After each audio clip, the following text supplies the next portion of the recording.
Prime Minister Abiy Ahmed firmly has stated that Africa's demand for reparations is not a plea for charity but a powerful call for justice.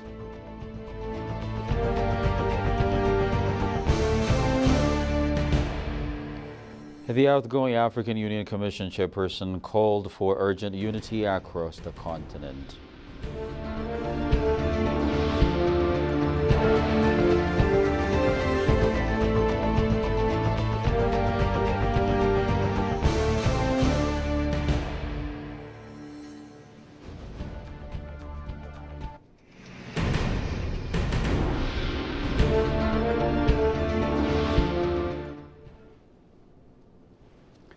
Hello and welcome to ABC World. I'm Oscar Domat Nafu with the hour's updates.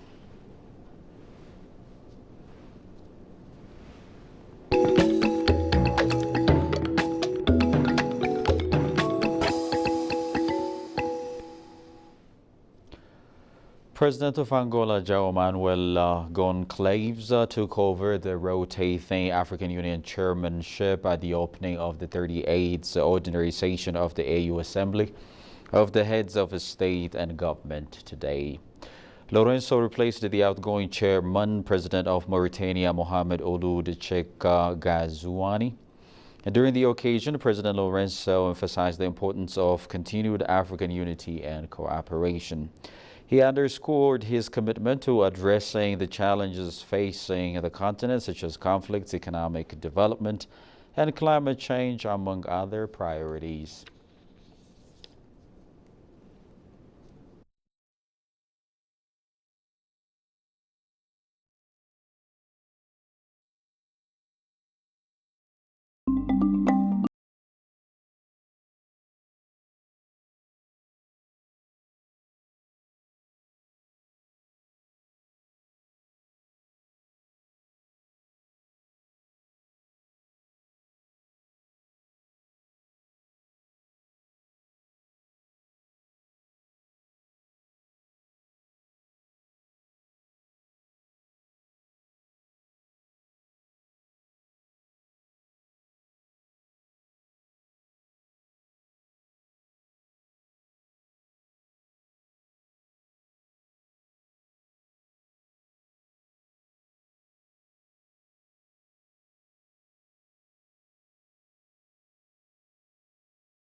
Spectrum of agricultural developments on the continent.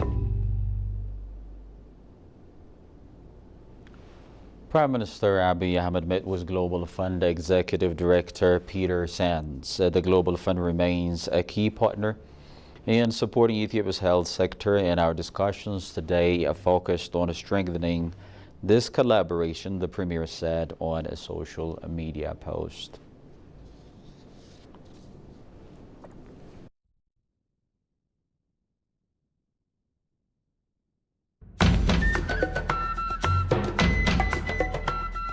From across the continent, leaders are arriving at Bole International Airport, stepping into the capital of Pan-Africanism, where history meets diplomacy.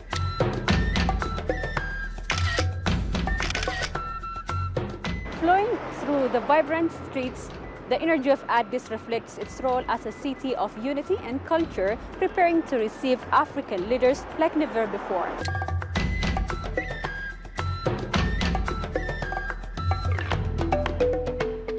As they settle in, Addis Ababa is ready to welcome its distinguished guests with its world-class facilities, blending tradition and modernity in the heart of Ethiopia.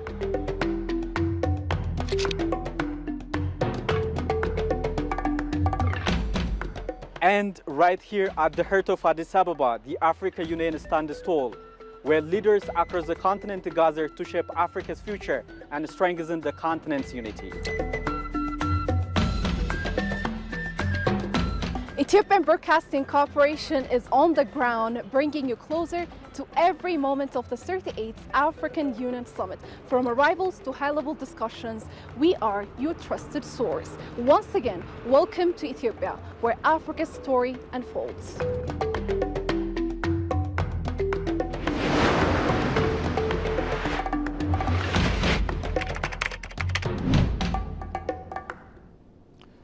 The 38th African Union Summit is underway in Addis Ababa, Ethiopia, with a strong focus on reparatory justice and racial healing. In his opening remarks at the AU Ordinary Session, Prime Minister Abiy Ahmed emphasized that Africa's demand for reparations is not about charity or financial aid, but a call for justice. He also highlighted Ethiopia's Madamar philosophy, meaning positive sum, as a potential guiding framework for continent's collective progress. Tigist Nasa takes it from here. The 38th Ordinary Session of the Assembly of Heads of States and Governments of African Union has kicked off today in the African political capital, Addis Ababa, Ethiopia.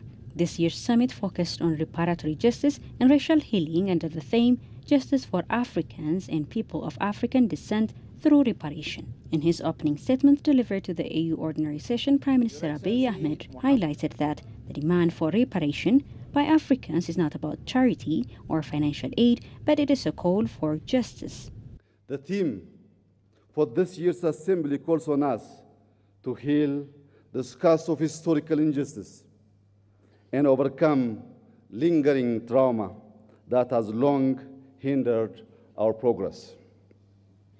The demand for reparations is not about charity or financial aid. It is a call for justice. It seeks to restore the dignity of millions and heal the deep scars of poverty, inequality, and discrimination. It demands an end to the systematic exploitation of our wealth, resources, and opportunities. It also calls for a transformative process that acknowledges past harms and takes bold steps to right the wrongs caused upon us, upon society across the continent. Abiy further stressed, most importantly, the call for reparation requires not just words, but concrete actions to affirm the equal worth of every human being. The Premier further emphasized that Ethiopia's homegrown philosophy of Madamar, which translates as synergy, can serve as a guiding framework for Africa's collective progress.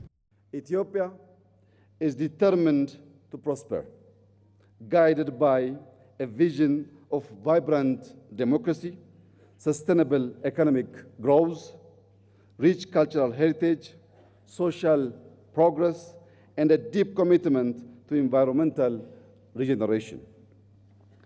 To realize this goal, we have laid out a pragmatic roadmap rooted in the transformative principles of Madamar. Madamar, an Amharic term loosely translated as synergy, is our guiding philosophy. It is a homegrown ideology that promotes prosperity, unity, sovereignty, security, and national dignity. At its core, Madamar encourages social and economic advancement, celebrates diversity, and nurtures a spirit of community grounded in Ethiopia's rich culture, spirituality, and values. Reflecting on Ethiopia's progress over the past 5 years, Prime Minister Abiy has stressed that the country has made remarkable strides despite inheriting a deeply divided society, a substantial debt burden, and various internal challenges. He acknowledged that Ethiopia has had to navigate a complex regional and international landscape, but has remained resilient in its pursuit of development.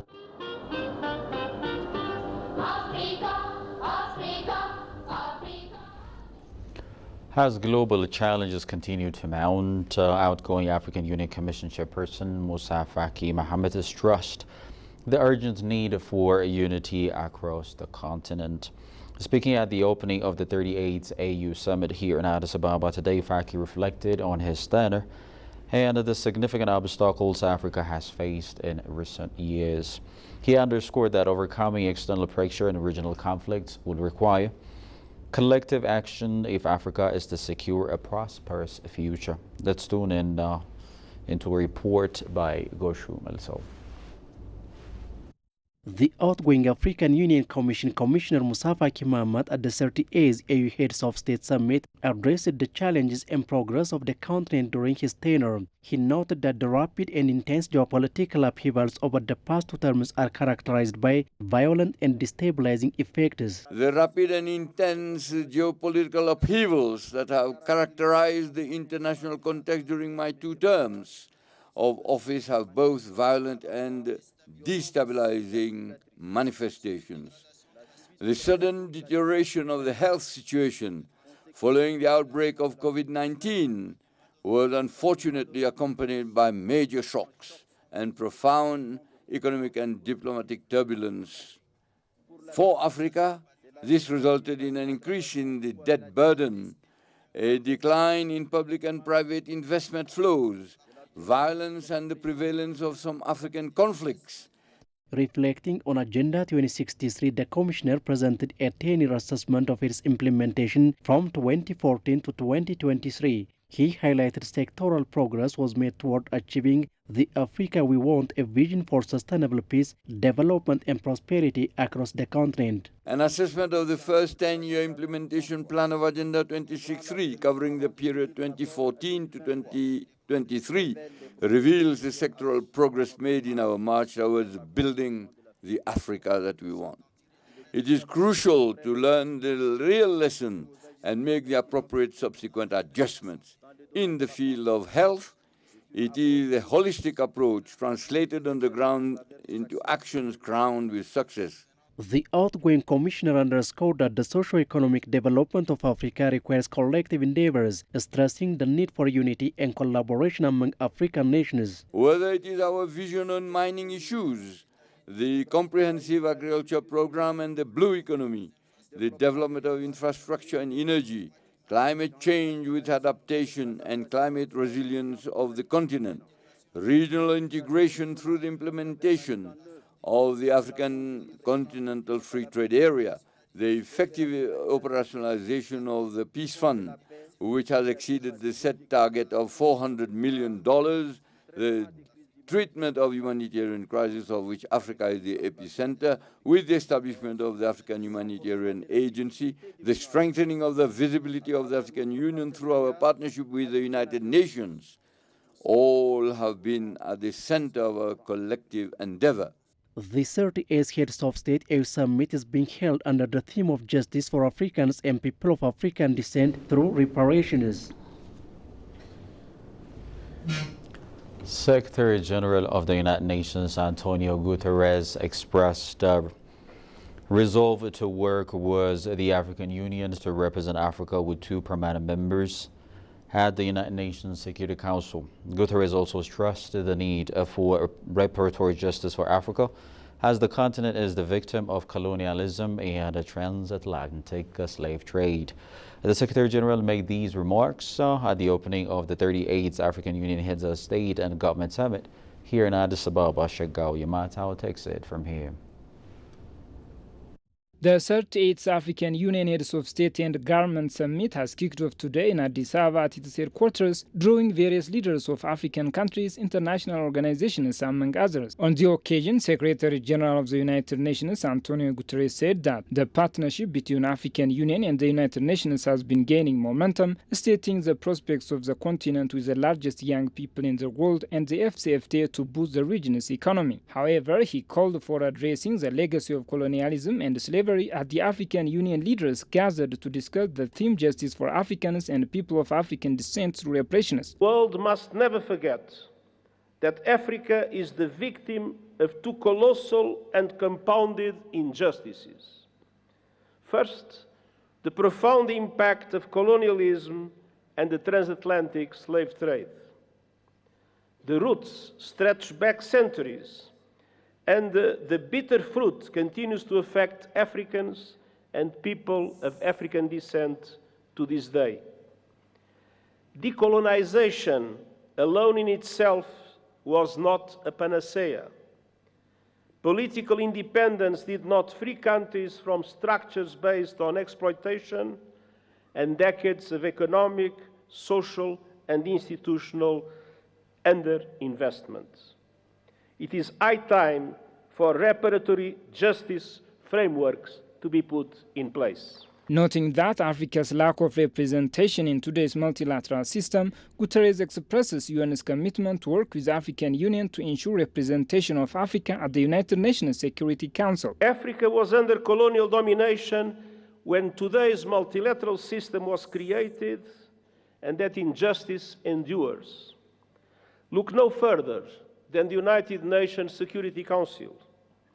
There is no excuse that Africa still lacks permanent representation in the 21st century. I will keep working with the African Union and all member states to ensure the representation Africa needs and the justice you deserve, including with 2 permanent members of the Security Council. And we will keep pressing together for an international financial architecture that is no longer outdated, dysfunctional, and unfair.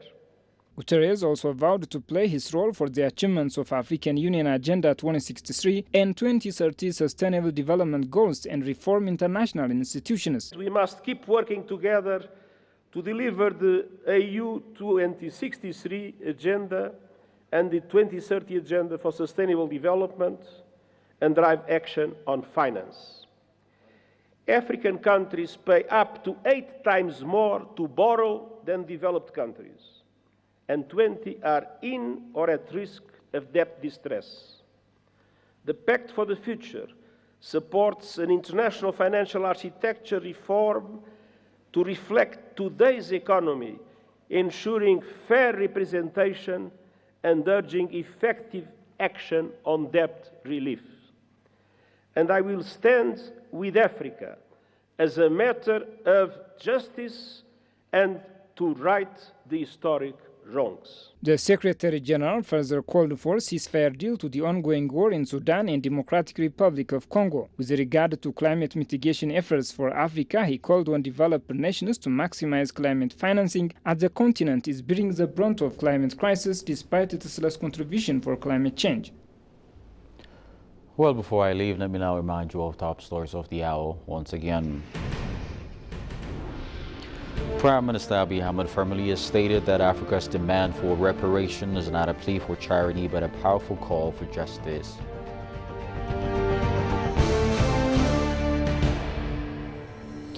The outgoing African Union Commission chairperson called for urgent unity across the continent.